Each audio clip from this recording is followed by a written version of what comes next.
Centre ने देनी है, centre It could be simultaneous. It could be simultaneous. Government of India can do that. इसमें कोई ऐसी बात नहीं, इलेक्शन भी हो सकते हैं, स्टेटहुड भी दिया जा सकता है। और बार बार अमित शाह जी ने, जो माननीय हमारे होम मिनिस्टर हैं, उन्होंने बार बार कहा है, उन्होंने तो बार बार कहा है कि हम एक टाइम आएगा हम स्टेटहुड दे देंगे। वो तो मानते हैं। 4 साल हो गए, 4 साल हो गए उनके कहे हुए को। देखिए, मैंने पहले भी बयान किया, आपको पहले भी एक्सप्लेन किया है, जो डिले है, डिले इन एक्शन। पार्टी की किसी भी पॉलिटिकल पार्टी के साथ जो है अलायंस नहीं है, तो आपकी पार्टी पे इल्ज़ामात लगते हैं कि आपका कहीं ना कहीं जो है भारतीय जनता पार्टी के साथ कुछ लिंक है। क्या वाकई में कुछ ऐसा है, कोई लिंक है भारतीय जनता पार्टी के साथ? कौन लगाता है इल्ज़ामात? जो पहले मुझे ये बताइए। जो आपके जिस तरह के बयानात आते हैं, या भारतीय जनता पार्टी जो रूलिंग में है उनके खिलाफ कम बोलना, और जो सत्ता से बाहर हैं, महबूबा मुफ्ती हों, फारूक अब्दुल्ला हों या बाकी लोग हों, उनके खिलाफ ज़्यादा बोलना, उससे कहीं ना कहीं इंडिकेशन जाता है। या आल पार्टी मीट जब होती है, जब जम्मू कश्मीर की बात होती है, उसमें आपका कोई बयान ना आना, आपका उसमें भागीदारी ना लेना, या आपके साथ साथ में और भी कुछ पार्टीज़ हैं जो उसमें पार्टिसिपेट नहीं करती हैं या बात नहीं करती हैं, उस पर चर्चा नहीं करती। देखिए, मैं बताऊं, आज़ाद साहब का जम्मू कश्मीर की राजनीति में एक्टिवली आना पिछले 1 साल से, फिर एक अलग जमात का गठन करना, ये उन लीडरों को अच्छा नहीं लग रहा जो आज़ाद साहब के कद से डरते हैं, जो आज़ाद साहब की जो कारकर्दगी रही 2.5 साल। फिर यूटी है, अगर इलेक्शन सारे चिल्ला रहे हैं, डीपीएपी भी चिल्ला रही है, बाकी पॉलिटिकल पार्टीज भी चिल्ला रही हैं, स्टेट नहीं होगी तो एलजी के अंडर ही तो काम करना पड़ेगा। यकीन रखिए, जब गुलाम नबी आज़ाद साहब इस जम्मू कश्मीर के चीफ मिनिस्टर बनेंगे तो उस समय स्टेट होगी ये। हाँ, ये तो हमारी पहली कंडीशन हमारी ये है। सेंटर के हाथ में है सर ना बता, लेकिन हमारी कंडीशन है, हम तो उसके लिए प्रोटेस्ट कर रहे हैं उससे कि हमें स्टेट हुड दे दीजिए और फिर इलेक्शन करवाइए, या इमीडिएटली साहब में स्टेट हुड दीजिए आपको ज़्यादा। लेकिन इलेक्शन पे जोर होता है, स्टेट हुड की बहुत कम मांग। स्टेट हुड का तो हमारा सबसे पहला मुद्दा, हमारी पार्टी का जो कॉन्स्टिट्यूशन है उसमें यह है कि Jammu and Kashmir should be given the state hood. कि आज़ाद साहब सेंटर से जम्मू कश्मीर में इसलिए आए कि जम्मू कश्मीर के आवाम के लिए कुछ और भला कर सकें। अगर वो 2.5 साल के वफ़े में इतना काम कर सकते हैं तो और उनको अगर समय मिलता है वो और अच्छा जम्मू कश्मीर के लिए कर सकते हैं। बीच में कुछ अफवाहें चली थी कि उनको एलजी पद जो है वो दिया जाना था, तो अगर उनको एलजी बना दिया जाता है, पावर उनके पास होगी, तो जम्मू कश्मीर के लोगों का और भला नहीं कर सकते थे वो? प्लीज़ नोट, एक बात हम नोट करें, जब 5 अगस्त 2019 को 370 एब्रोगेट हुआ, उसके बाद में सबसे ज़्यादा बुलंद आवाज़ जो थी वो गुलाम नबी आज़ाद की थी कि आपने गलत किया है। इन्होंने कहा, बीजेपी को कहा, इन्होंने भारत सरकार से कहा कि आपने गलत किया है और इसका अंजाम जो है वो ठीक नहीं होगा, लोगों को नुकसान होगा। कांग्रेस तो मुझे कहीं नजर नहीं आती, और कुछ ऐसी पार्टियां जोड़ रखी हैं, पीडीपी जहाँ है नहीं, कुछ उसमें इन्होंने सीपीआई सीपीएम वगैरह भी जोड़े हुए हैं। तो मैं ये कहूँगा कि ये जो आज का प्रोटेस्ट है, जो ऑल पार्टी के नाम पर जो है, this is nothing but extension of PGDA. जो गुपकार अलायंस है, ये गुपकार अलायंस की सिर्फ एक एक्सटेंशन है, और जम्मू में जो उन्होंने प्रोटेस्ट रखा हुआ है, ये दिखाना चाहते हैं कि भाई हम जम्मू में भी हैं। पहली बात तो यह है कि मुझे नहीं पता इनका मुद्दा क्या है जी। जैसे मैंने सुना है कि ये आवाज़ उठाना चाहते हैं कि इलेक्शंस को क्यों पीछे किया जा रहा है, इलेक्शन होनी चाहिए, बिल्कुल, जो मैं समझता हूँ। अब अगर हम डीपीएपी की बात करें, हमारी पार्टी की बात करें, हम जिसके सरपरस्ती कर रहे हैं जनाब आज़ाद साहब जो हमारे चेयरमैन हैं, तो डीपीएपी ने तो बार बार कहा है लास्ट 1 ईयर का इलेक्शन होनी चाहिए जी। हमने हर भाषण में आज़ाद साहब ने और जितने हमारे लीडर्स हैं उन्होंने बार बार कहा है कि भाई इलेक्शन को क्यों टाला जा रहा है जी। और हमने ये भी सफाई दे दी लोगों को कि ये जो सरकार है पिछले 4 साल से, पहले तो इन्होंने कितनी बड़ी स्टेट को यूटी बना दिया, और उसके बाद में ऑनरेबल होम मिनिस्टर साहब के बयान आते रहे, इनके लीडरों के बयान आते रहे कि जब अप्रोप्रिएट टाइम आएगा तो हम आपको स्टेटहुड भी दे देंगे और हम इलेक्शन भी करवाएंगे। अब सवाल पैदा होता है कि वो कौन सा अप्रोप्रिएट टाइम है। जी जी। इन्होंने कहा कि हमने हाँ आतंकवाद को बिल्कुल ख़त्म कर दिया यहाँ। जी। फिर धीरे धीरे कहने लगे नहीं जी अभी भी आतंकवाद है, अभी भी सिक्योरिटी से हमको सलाह मशवरा करना पड़ेगा सिक्योरिटी एजेंसी के साथ कि क्या इलेक्शन करवा सकते हैं नहीं करवा सकते। और साथ ही साथ इन्होंने कहा कि इलेक्शन कमीशन ऑफ इंडिया जो है इसके ऊपर कॉल लेगा। जी। अभी कुछ दिन पहले 15-20 दिन पहले बिल्कुल ये हवा में था, बल्कि हमने जो चीफ इलेक्शन कमिश्नर है यहाँ का उनसे भी हम मिले और अपने बी आर शर्मा जी से मिले, पोले जी से मिले और ऑलमोस्ट तैयारी थी कि भाई अर्बन लोकल बॉडीज इलेक्शन होंगी, पंचायत की इलेक्शंस होंगी। जी। और हमने सोचा शायद ये इलेक्शन करवाएंगे तो बाद में एमएलए की भी इलेक्शन हो, असेंबली की इलेक्शन भी हो। लेकिन पूरी तैयारी करने के बाद जो मेरी रिपोर्ट्स हैं, बीजेपी के जो लोकल लीडर्स हैं उन्होंने हाई कमांड को ये ब्रीफ किया कि this is not the right time, अगर इस समय आप इलेक्शन करवाएंगे तो उनसे पूछा गया। जी। ज़ाहिर है इनसे पूछा गया होगा। जब उन्होंने कहा, जो मैं प्रज्यूम करता हूँ इनसे पूछा गया, तो इन्होंने ये लॉजिक दिया कि हमने कुछ ऐसे गलत फैसले कर दिए हैं जिसकी वजह से लोगों में बीजेपी की पोजीशन जो है वो ख़राब है। जी। मिसाल के तौर पर स्मार्ट मीटर्स का फैसला, पहले इन्होंने लैंड इविक्शन का जो ऑर्डर इशू किया जिसमें रोशनी द्वारा लोगों ने ज़मीन हासिल की थी या स्टेट लैंड थी या घास चराई की लैंड थी, जो 70 साल से लोग वहाँ बैठे हुए थे। जी। उसमें भी काफ़ी रोष हुआ, हमारी जमात ने प्रोटेक्शन किए, अपने प्रदर्शन किए, हमारी जो डीपीएपी ने काफ़ी प्रोटेस्ट किए, हर ज़िला सदर में प्रोटेस्ट हुआ। फिर जनाब आज़ाद साहब ने ऑनरेबल एलजी से बात करी, इस हद तक कि उन्होंने honourable home minister of India से बात करी, तो ये पर जो एविक्शन का सिलसिला थोड़ा रुका। तो मेरा कहने का मतलब है कि स्मार्ट मीटर्स का फैसला, लैंड इविक्शन का फैसला, प्रॉपर्टी टैक्स का फैसला, पानी के ऊपर इन्होंने रेंट लेना शुरू कर दिया, और इस किस्म के जो इन्होंने फैसले किए उसकी वजह से बीजेपी की छवि जो थी वो बिल्कुल गिर चुकी है। जी। तो इनके लीडर्स ने जाकर दिल्ली ये बात करी, उनके सामने जाकर सारी बातें रखी, तो शायद इसकी वजह से यूएलबी और पंचायतों के इलेक्शन पीछे हो गए। जी। लेकिन यहाँ तक असेंबली इलेक्शन का सवाल है, जो आज ऑल पार्टी के लोग जो ये वहाँ जो प्रदर्शन कर रहे हैं, प्रोटेस्ट कर रहे हैं, तो उसमें ये कहते हैं कि इलेक्शन करवाइए। तो हमने तो शुरू से कह रहे हैं इलेक्शन करवाइए, हम तो तैयार हैं आज भी इलेक्शन के लिए, हमने कभी नहीं कहा। यहाँ तक सवाल है कि भाई हम लोग क्यों नहीं वहाँ गए। देखिए हम तो इंडी अलायंस का हिस्सा भी नहीं है, हम पीएचडी अलायंस का भी हिस्सा नहीं है, तो हमारा कोई किसी के साथ अलायंस नहीं है। हमारी पार्टी की सोच एब्सोल्युटली इंडिपेंडेंट है, हम किसी पार्टी के साथ अलायंस नहीं करेंगे। जो भी आने वाला चुनाव होगा हम इंडिपेंडेंटली उस चुनाव को फेस करेंगे। तो कुछ लोगों ने ये पूछा, जैसे आप भी ये इशारा इस तरफ कर रहे हैं, ना हमें किसी ने इनवाइट किया, बिकॉज हमें क्यों इनवाइट करेंगे, बिकॉज हम तो इनके साथ अलायंस में हैं ही नहीं।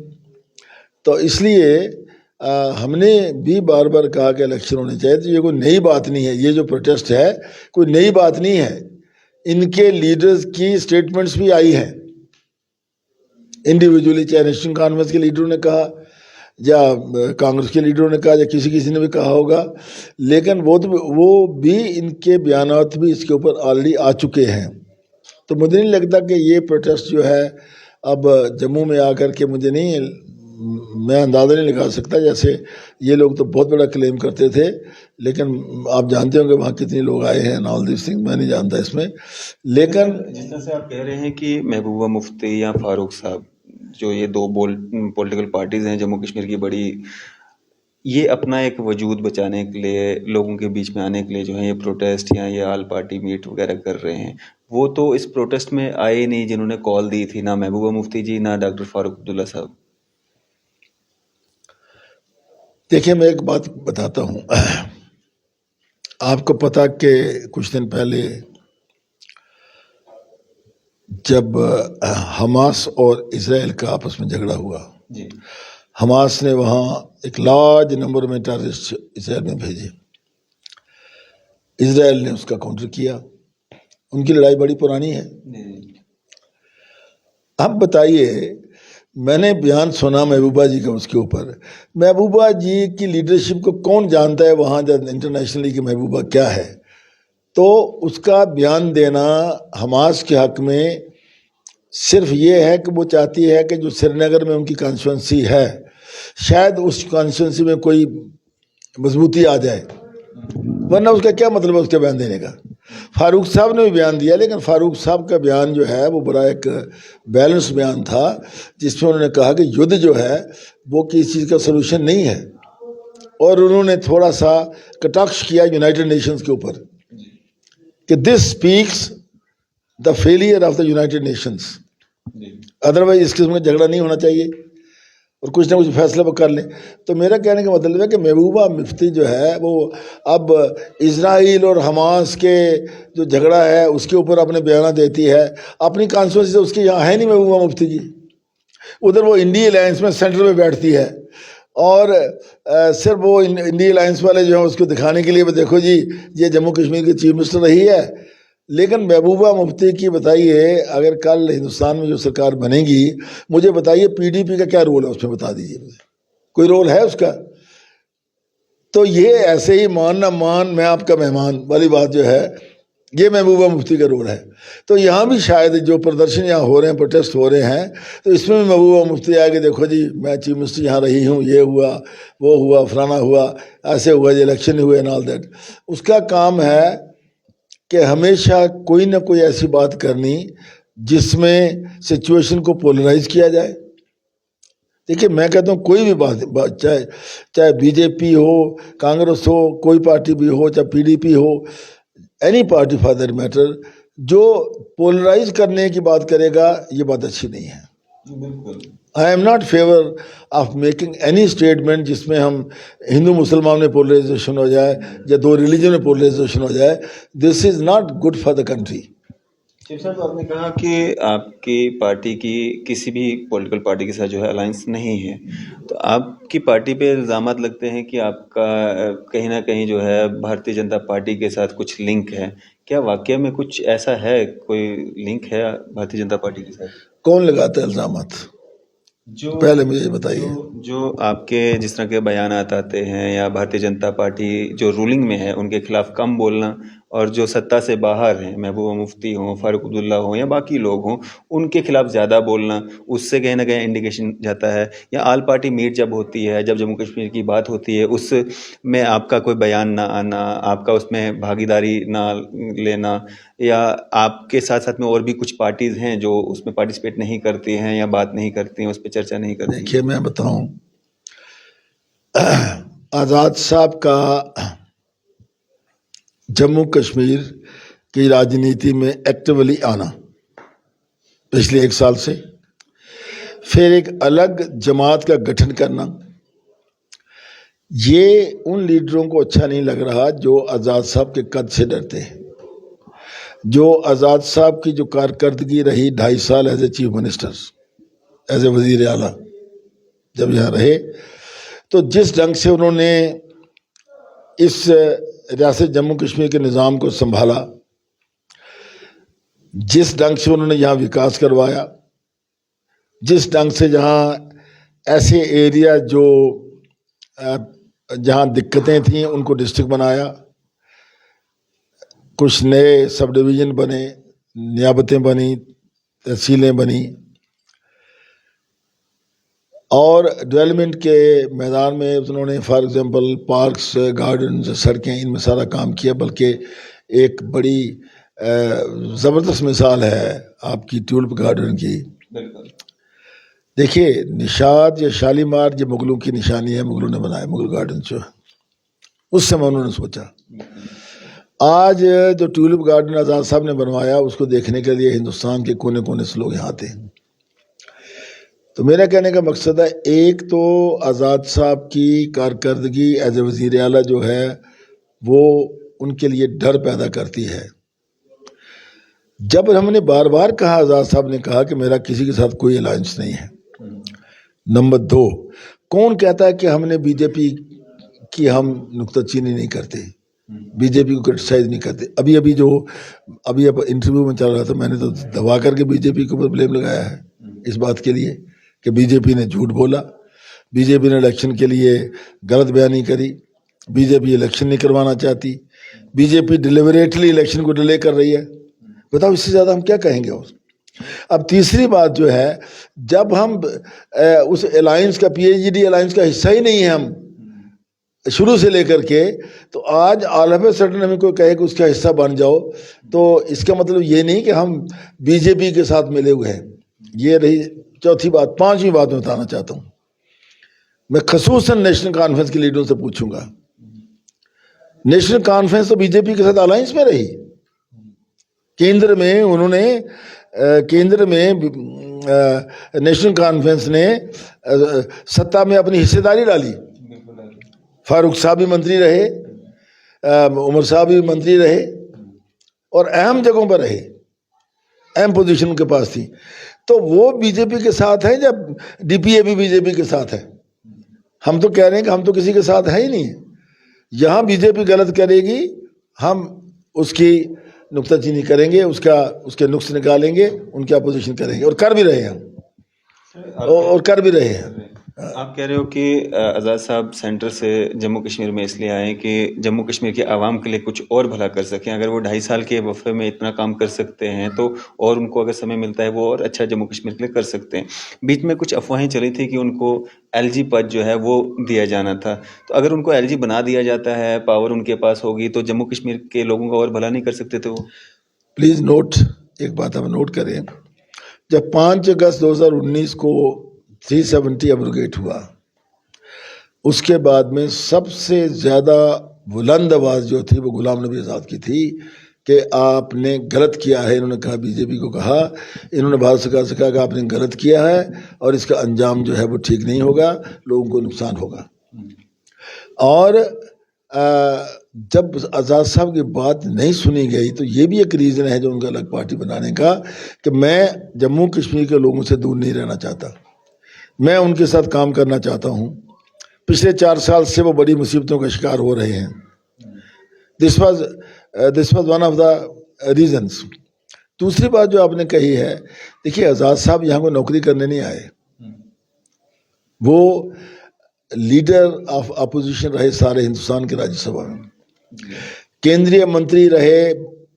मेरे ख्याल में जो भी प्रधानमंत्री हुआ इंदिरा गांधी के बाद में, उनके साथ वो मंत्री रहे, अहम पदों पर रहे।